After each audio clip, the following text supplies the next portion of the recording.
But when you look at overall voters, new polling averages by The Hill and Decision Desk HQ show that President Biden and former President Donald Trump in a virtual tie at about 45% each. So with that, I want to bring in Fred Hicks, Democratic strategist, and Bruce Levell, former executive director of former President Donald Trump's National Diversity Coalition. Thank you so much for coming here. Fred, I'll start with you. I want to play you a little bit more sound from President Biden speaking at Morehouse, and then we'll talk about it on the other side.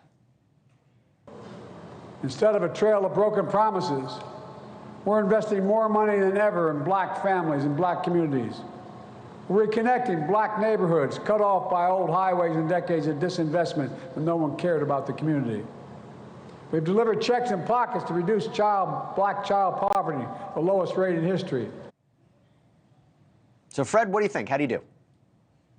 So I think you did very, very well. First of all, I'd like to commend the president for being bold enough to really step into the belly of the beast, so to speak, by stepping into Atlanta during a time where there's a lot of civil unrest across college campuses and amongst young people. So to come into Atlanta, to go into the Atlanta University Center, to go to Morehouse College, a place that just booed the mayor a few months ago, the mayor of Atlanta, and take this on, really showed a lot of boldness, a lot of confidence, and it also underscores the value that black men play in this election cycle. Well, Bruce, I want to ask you this. If we could put this up, this is actually a good indication of how Biden is leading minority voters over Trump. I believe it's especially with black voters, 77% to 18%, excuse me, Hispanic voters, 52 to 44. Do you think either candidate is doing enough to appeal to this voting bloc? Well, I think, and thanks for having me. Happy Sunday. Well, I respectfully disagree, obviously, with the polling there. I believe the polling is much higher, especially in black men as well as black voters. Listen, I'm an Atlantan. My uncles went to Morehouse, my cousins, my nephew just graduated from there. I actually had some conversation when I found out I was going to come on your show to get more of a pulse about what was going on. There were several students that turned their back on Joe Biden, and they really wanted to hear a message of some levels of what.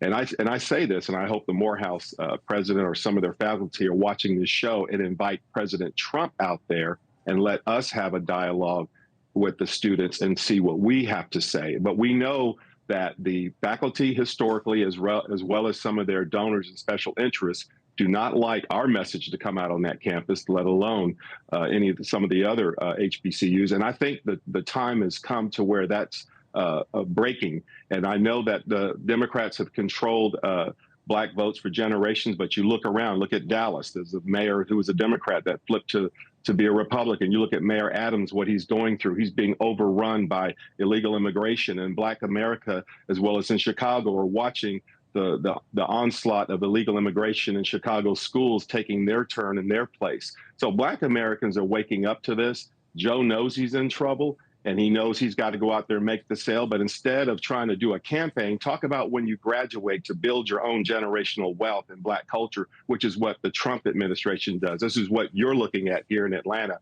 a 30-year businessman that profited off good quality, good, sound policies in the Trump administration on low taxes that can help build black business, that can help generate generational wealth in black culture, which is a void. And listen, real quick, this is the author of the crime bill, Joe Biden. He broke the bill, which is the Clinton crime bill, which created the largest mass incarceration of black men in the history of the country. So how dare him? Okay, well, obviously, Fred, I'm going to give you an opportunity to respond to that, and then I'll ask you something else about Biden's push with Arab Americans. But walk me through your response to Bruce there. Well, there's a lot there, so I'll try to say it in a condensed format. So, number one, I would just say, Bruce, be genuine, please, and rather disingenuous, which you're being right now. There's nothing disingenuous. Bruce, please, allow Fred an opportunity to respond, please. Right. President Biden did talk about economic empowerment and providing a pathway to jobs post-graduation. If we're going to talk about really giving students economic freedom, and if President Trump and the Republicans are going to go on TV or to the show, they should talk about why they blocked the president's efforts at student loan relief. And it's the single driver of economic freedom for African Americans and people with college degrees. But yet Republicans and Donald Trump blocked that from happening. So we can put that to the side and let's just talk about the facts and let's not use generic talking points. President Biden has not done everything right. The Democrats have not done everything right. Hey, thank you for watching. Please go to newsnationnow.com, newsnationnow.com, and you can find News Nation on your television provider. And don't forget to click the red subscribe button down below. Then you will get more of News Nation's fact-driven coverage.